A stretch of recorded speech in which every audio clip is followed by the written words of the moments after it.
Once upon a time, at the very beginning of everything, there was no earth, no sky, no stars, and not a single fluffy cloud. Everything was dark, and nothing existed. But there was someone. Who was he, you ask? He was God, all-powerful and loving.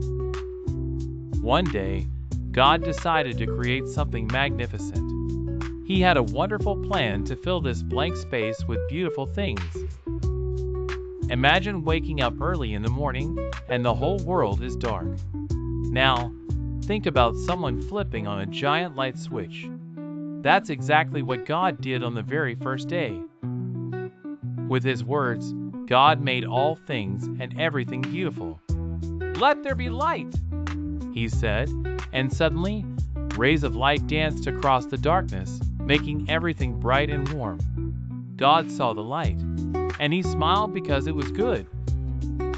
With light and darkness now separate, God decided He'd call the light day and the darkness night. "Day and night," He said, as He nodded happily at His first creations. On the second day, God made a vast sky, a beautiful blue dome, stretching as far as you could imagine, separating the waters above from the waters below. The sky was vast and magical, a perfect home for the fluffy clouds and the twinkling stars yet to come. As the third day dawned, God wanted more.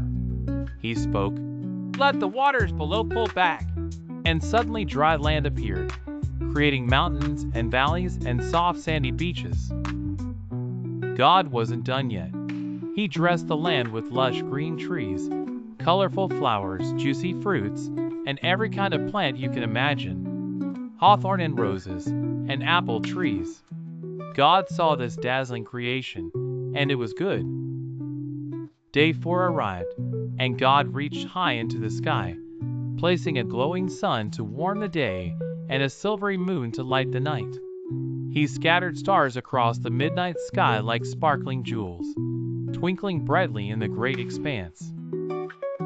On the fifth day, God filled the skies with singing birds of every kind, from small chirpy sparrows to majestic eagles with spreading wings.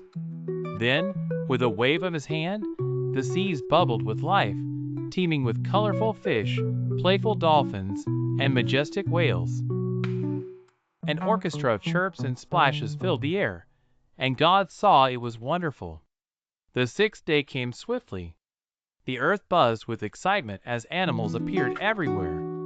Elephants trumpeted joyfully, lions roared with pride, and graceful deer pranced through meadows. But God saved His most special creation for last. He created man and woman in His very own image. How amazing is that? He gave them names and called them Adam and Eve. God loved them dearly and gave them a beautiful garden called Eden to live in and tend to. As the sky turned a brilliant shade of pink, the seventh day arrived. God looked onto everything He had made: the glowing sky, the fertile land, the dazzling sea, and all creatures big and small, and He saw that it was very good. God smiled and decided to rest. It was the perfect time for a nap, a holy day of rest. And so, dear families, as you gather each morning, remember the wonder of creation and the love of God. Just as God was delighted with His creations, may we find delight in the world around us, always caring for nature and each other, just like He intended. Join us on our next devotion as we explore more adventures in this grand tale, pondering the beautiful creations of this world.